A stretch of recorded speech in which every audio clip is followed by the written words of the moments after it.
All right, welcome to General Government, March 16th. We will go ahead and get started. So, um, piggybacking on the conversations that we've been having for the past couple meetings around the comprehensive plan, financial plan, I invited Don Carlson, who's chair of the Planning Commission, to join us to start opening up the conversation between council and planning, see how we can better collaborate. Better utilize the current comprehensive plan in council planning and discussions, and then kind of getting ready for the next iteration of the comprehensive plan, which will probably be happening in 2 years or so. So, Don, do you have any opening thoughts, any pain points currently happening with planning, or anything that you all wish council was more involved in, or you had our ear more? Well, I looked through the approach that was taken by my predecessor was to go through chapter by chapter and update the plan as we go. And we're up to chapter 7, 6 or 7. But that was more of a, just updating it for little things that have changed, but it's not really getting at how to use this document. So as I read it, there's a lot of work that went into creating this document. I think now, since we still have 3 years to go at least, we should focus on, okay, what was in there and what were the things that were laid out as in 2014? Here are the things we want to do in the next 10 years. Okay, which ones have we done? What's in our capital plan this year? So we can think about what should be in next year, if they should. Or if we think things have started to radically change and the things that were priorities back then aren't now, okay, then we start forming changes to the next comprehensive plan. But as I look in it, I just ran through it, and things like, the Main Street sidewalks was in there, good. So we made some progress on that. Sidewalks on Afton we did, the Buttonwood Park. So some things have been done since 14. But then there's a lot of things that I think rose to the top back when it was done for good reasons. And I don't know how much we've done on them, and maybe we should try to see where we're going to go with that. People who said we wanted to develop down along the Delaware River somehow, the access to the towpath, things like that.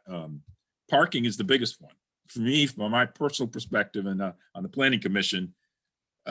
Figuring out creative ways to deal with parking should be a top priority. It was a top priority all throughout the comprehensive plan, but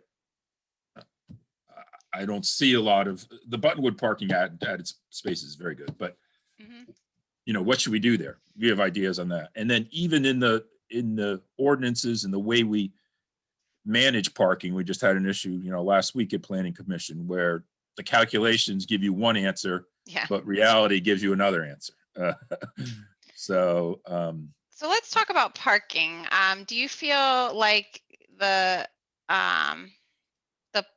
information about parking in the comprehensive plan from 7 years ago is still the direction that we would want to head with our planning on parking? Because we are actually picking up the parking ordinance this year to revisit, since the interpretation of it has been the source of some confusion, I think. Yeah. The ordinance itself is worthwhile to be looked at. But I think, and maybe I'm naive because I'm a relatively new timer, only been in town for 5 years or so. The whole connecting of parking lots, particularly along Main Street. I mean, to me, it makes perfect sense to right past where the liquor store used to be. You connect through, and you connect through all those parking lots on the whatever side that is, on the west side of South Main Street, and figure out some allocation of parking there. It's nothing to walk a little bit between there. Some of those businesses make it like it's a fortress, and you're waiting for the sirens to go off when you walk back there. So whereas on the other side, on the Canal Street side, because of the Canal Street, it's better connected, not perfect, but it's better. So it just seems to me like, particularly with the kind of businesses that are in there now, unfortunately a lot of them are empty, but are day kind of operations. So having everybody's parking lot be able to use at night and figure out how to handle liability or whatever. I don't know what the hesitancy is, but those are the kinds of things. Yeah, I think we should work on those.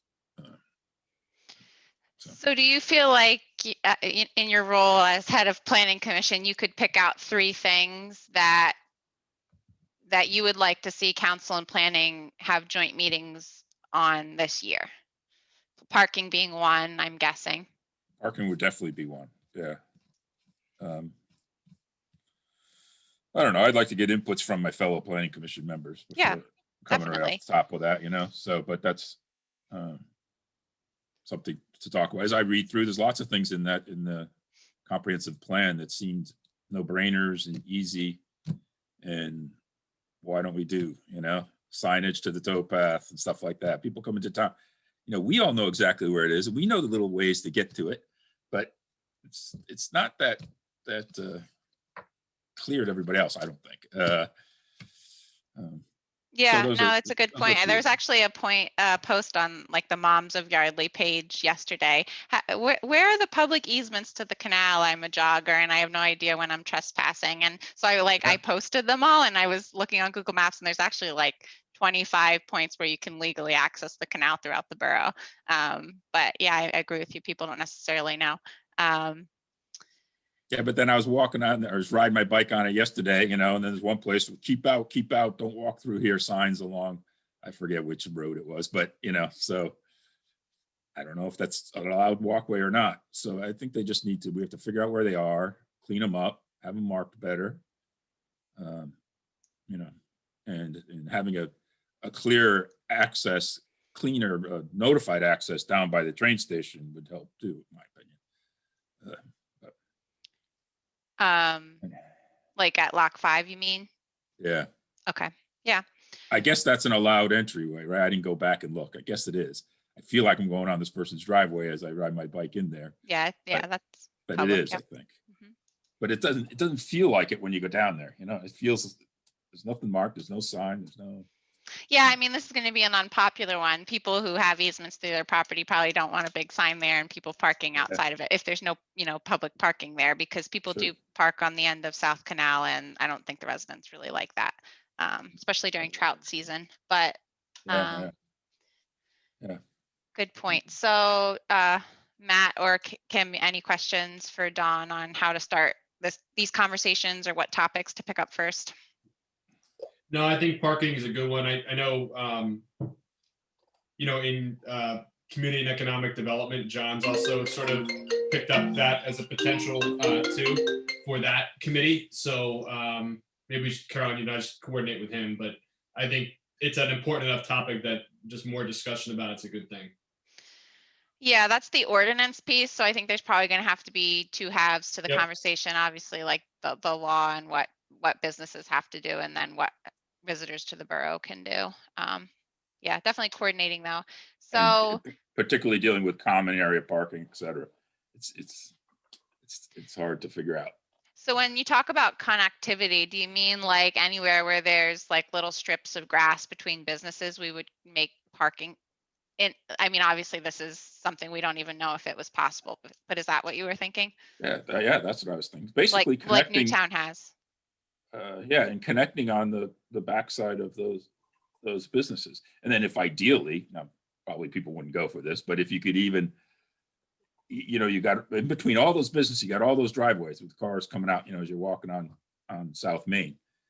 If some of them were not necessarily driveways, in other words, they're connected, so they feed out into only 2 or 3 places where you can actually come out on South Main, I think it would be safer and for pedestrians and stuff. Mm-hmm. But it all depends how you develop it. The other thing I think you could develop from the backside is a lot of those businesses have entrances to the businesses are on the backside. So people walking back there, encourage people to walk back there, not just in front of Wawa, and hey, they'll see businesses on the back there. Oh, maybe they're more prone to go into the back of the bookstore or what other businesses, future businesses that get back there. Mm-hmm. That's a good point. I've never heard of that idea of connecting. So the other piece of this was trying to make the comprehensive plan more accessible to council conversation. So obviously we should all read it. I think hopefully all of us have read it, but some sort of document that highlights the pieces that I think fully fall into council's purview of discussion that they need to keep in mind when we're making decisions. So Kim and I started to do that. Can I share my screen, Paula?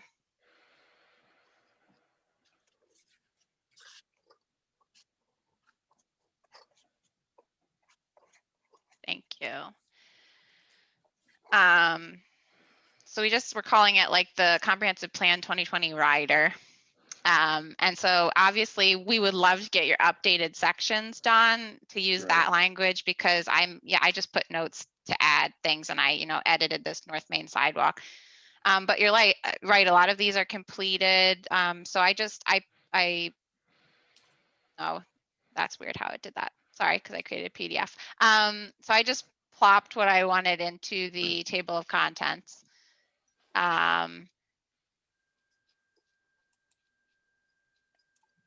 So like this is an area that I think council should keep updated. I think it would be really helpful. A lot of the verbiage in the housing elevation and floodplain sections would be really helpful for grant proposals. It's really beautifully written and very well researched. So I think that the comprehensive plan could be a great resource for our engineers to use for grants that I think they haven't been.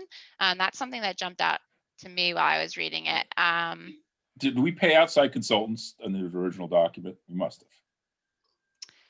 I can't imagine us planning Paula, commission doing all this work. I don't think we did. I'll look back though, but I don't think So on we the did appendix, use they it. talked about walking around town with the consultants, But even just calculating all of this acreage, and redoing all these, I guess Bucks County does that for us. Yeah. Maybe. Yeah, so a lot of these, I was interested in a lot of these tables that were in them had outside data sources. So if we could go directly to the source and get updated. But yeah, this was the chart where I was like, oh, this is good. So all of in the development activity section, everything was completed that we want to complete, except for this in town, which has been the owner's decision not to move forward with that. I think we just extended that permit this year. And obviously we decided not to develop Reading Avenue. So through our conversations, the idea with this rider is through our conversations with planning, when we elevate up things we want to work on this year, hopefully the 2020 rider will have the things we want to focus on and hopefully check off of our list in this fiscal year. But Kim and I just kind of pulled out generally what we thought in was this useful. year's capital plan, I'm trying to remember, you had in there money to fix the annex a little bit. Did you have some roof or something on the borough hall or something? Well, what are any of the projects that you're in your capital plan to do this year already approved, gonna do? Are they any of them items that were on here? I guess the sidewalk extension is. Yeah, sidewalk and Mary Yardley Bridge isn't in here. So that's the other big one this year. Oh yeah, because I guess when they did this, they didn't realize that it needed it yet. Yeah, so that's why, so existing inventory, well, this is a different type of inventory, but Paula and Patty have been working on an inventory list of things that we think we're going to have to spend money on, or assets that we have. Do we want to look at that now? Don, would you be interested in looking at that with us as we were? Okay, cool. I'll stop sharing then. Or does Kim, Matt, or anyone else have any questions so far?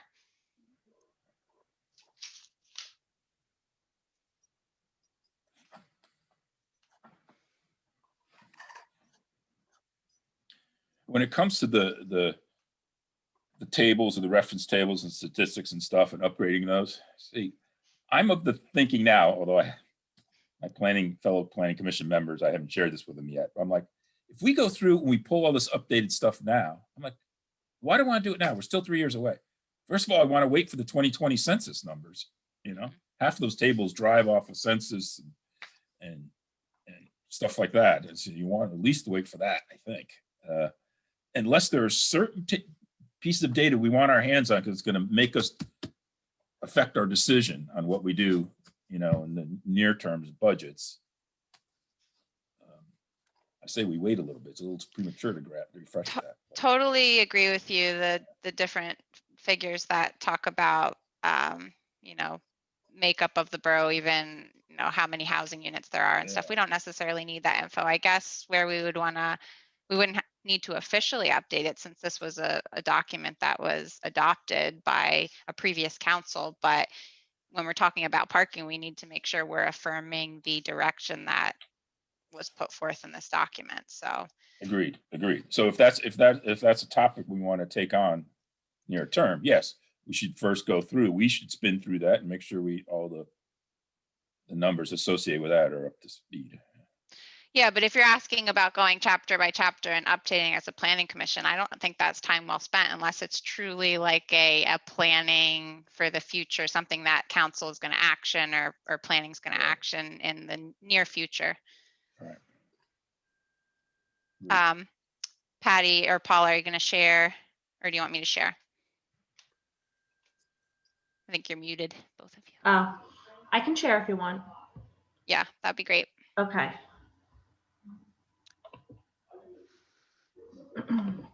While she's doing that, have you heard how much money Ardley Borough is going to get from last week's bill that was passed? Yes. David, do you want to share that information, or you want me to? I don't know if it's public yet, but. All right, I'll wait. It's okay. Yeah, I just want to make sure you guys. We'll put it this way: the Courier reported 248,000, but we don't yet know what the spending guidelines will be for the grant.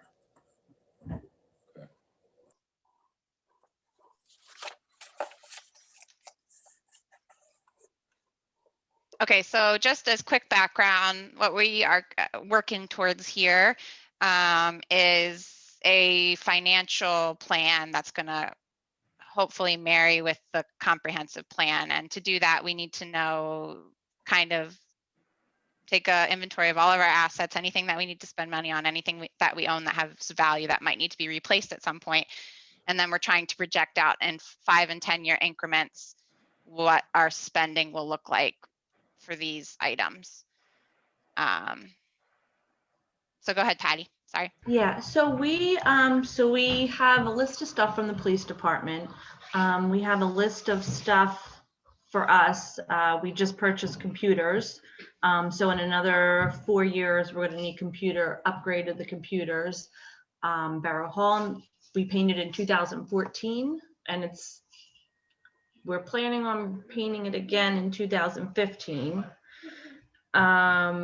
Replace wood in Barrow Hall. If you scroll down, we have stuff that the chief gave us, citation devices, computers, tasers, vehicles, police roof. And we're still looking into more stuff. So for example, Buttonwood Park, maybe the roof, we have to figure out, maybe the roof on the pavilion or the annex. So this is what we have so far. Yeah, this is great. And we definitely want to be keeping something like this internally. But I would say that for the purposes of a financial plan, $1,600 could be a rounding error if we're talking about, I don't know. What's your cutoff for capital? That's what I'm talking about. Matt, you were going to work on that. Did you come up with something? Defining what a capital expense would be? Yeah, lots of businesses don't even put computers in capital. Well, I think so. When I met with Paula and Patty to talk about this, I think what we sort of decided was, let's get a list, right? And there are certain thresholds we can then determine based on our needs as opposed to other municipalities, because our budgets are just kind of, it's small numbers here. But the way we kind of thought about it was things that are recurring, and we can debate the threshold, but to me, things that were sort of like everyday usage, maybe it's less than $5,000, those things didn't really trip it. but we wanted to see the data and talk about it. I think bigger picture things like the annex, certainly police cars, an IT upgrade that was more than just, replacing a laptop, HVAC systems, those types of things would trigger it. Yep. And I think we sort of felt like we wanted to see the data before we picked where we drew the line. Yeah. But in my mind, it was 5,000 because of just the relativeness of our budget, but that may be too low.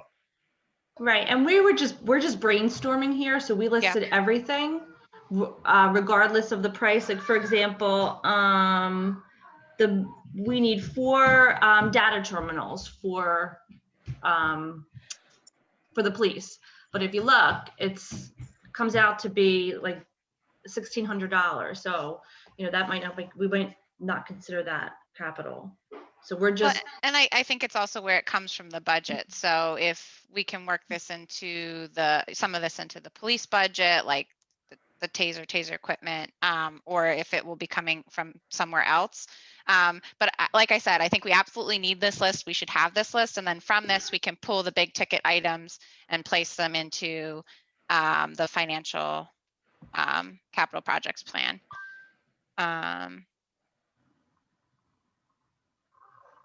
But it looks like this is heavily tilted towards police and borough facilities kind of stuff, not like the capital projects of. Remember a few years ago, we got a bunch of people together and had all these lists of prioritized sent around. Yeah, the BRAC committee. I thought that was like one of the most well-run discussions that I've ever attended. I know, it's good. Yeah, Don. And a lot of people had input on that. Yeah. See, that's the kind of thing I think we should dust off and see, okay, have things changed dramatically or not? Or should we try to work some of those that were near the top of that list into play here? Yeah, I think capital spending to me is 2 things, right? There's sort of a repair and replace maintenance CapEx, and then there's like what in business you call it like growth CapEx, right? Which I think is more of those types of projects. This is meant to get in what do we own today and what are we going to have to spend to either upgrade or maintain what we have. And then I think there is also a subsequent, what do we want to spend on to grow or to enhance or add to the quality of living here? That becomes part of this too, but then it all kind of ties together between what do we want to spend the finite resources we have on. But this is the necessary stuff. So we got to figure out how much do we need to spend to just keep things going, and then we can figure out how much we have left to do, some of those other things that are, quality of life enhancing, et cetera, I think. But perhaps, looking at this, because we have so many police related, perhaps we need some sort of separate budget item for one-time foreseen expenses. Like it's not going to be part of the base annual budget for the police, but it's not really capital either. Just an accounting thing that we need to think about. But I'm a bit surprised that accounting isn't dictated to you by the state or the county, that a capital item is something has a useful life of more than X years and costs more than $2,000 or something. You know what I mean? You can't call a capital item something that's a few hundred. Yet I didn't think each town could decide that a $5,000 thing is expense. You know what I mean? From an accounting perspective, but maybe, I guess I'm wrong. yeah, I mean, obviously our books get audited and there are items that we're required to report in a certain way, but how we define capital is not one of them to my knowledge. Is You it, guys Paula? define it. Okay, we define it. All right, good. Okay. So this is great. This is a great start. What do we see that's so this wouldn't be what it is right now is just things we have that might need to be replaced, or things we have that might need to be replaced. That's all of it, right? It's not true like capital projects like adding a sidewalk along the river or something like that.